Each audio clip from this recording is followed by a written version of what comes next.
معجزه جذب خاصه با آب خوردن. میدونی با خوردن آب میتونی به همه خاصات برسی؟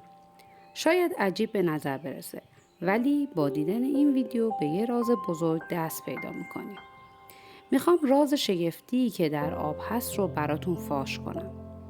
دوستای خوبم، توی این ویدیو تو قسمت اول تکنیک جذب خاصه با آب رو براتون میگم و در ویدیو بعدی مطالب تکمیلی در مورد این تکنیک رو براتون میذارم.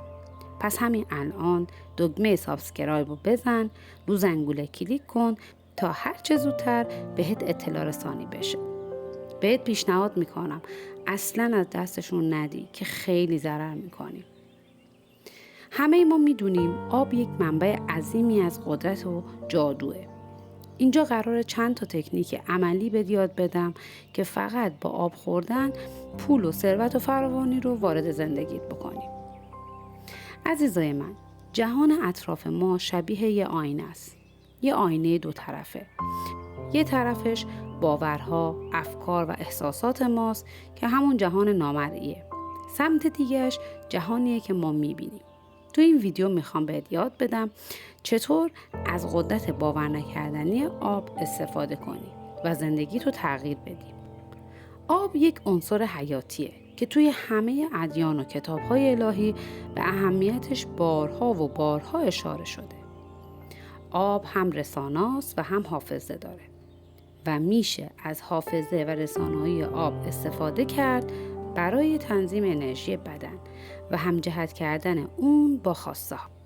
یه دکتر معروف ژاپنی به نام دکتر ماسارو ایموتو طبق تحقیقاتی که بر روی مولکول آب انجام داد متوجه شد که مولکول‌های آب در برابر کلمات و افکار عکس‌العمل نشون میدن و اینکه چطور کلمات، دعا و موزیک روی آب تاثیر میذارن.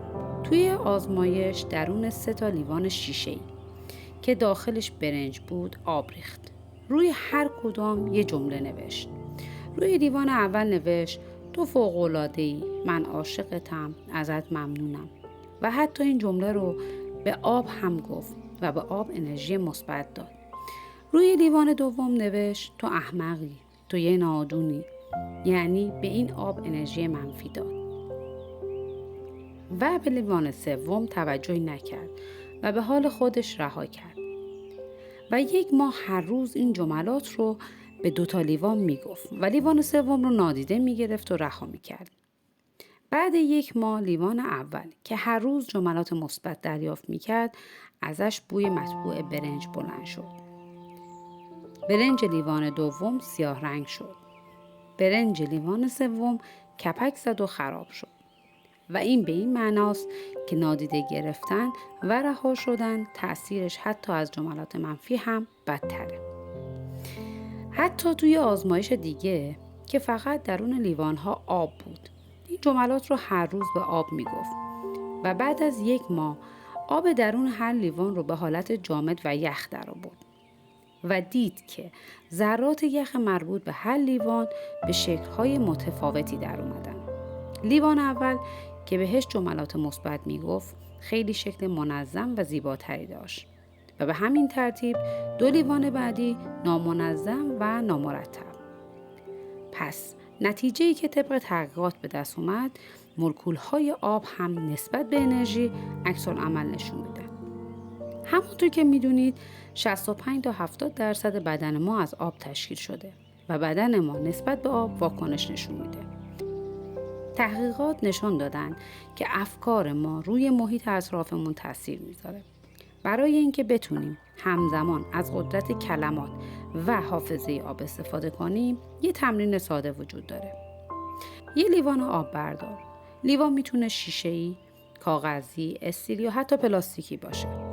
من خودم ترجیح میدم شیشه‌ای باشه چون انرژی رو بهتر نگه میداره. حالا روی لیوان مینویسی پول، ثروت، فراوانی، خونه، ماشین یا هر چی که میخوای بهش برسی. با این کار حافظه آب رو روی کلمات مثبت برنامه‌ریزی می‌کنی.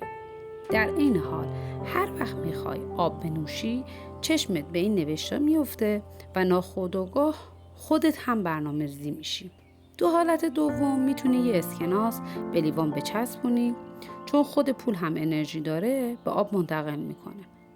تو روش سوم میتونی هدفتو بنویسی و به لیوان بچسبونی. حالا هر بار که میخوای آب بنوشی جمله روی لیوان رو تکرار کن و بعد از نوشیدن برای چند ثانیه چشماتو ببند و تصور کن به خواستت رسیدی. این روش رو به عنوان روتین روزانه انجام بده و هر آبی رو که میخوای بنوشی پاکسازی کن. دوست خوبم، یادتون باشه قبل از نوشیدن آب بهش انرژی مثبت بدید. نشونه ها کم کم وارد زندگیتون میشه و باعث بالا رفتن سطح انرژیتون میشه و در نهایت شما رو به خواستتون میرسونه.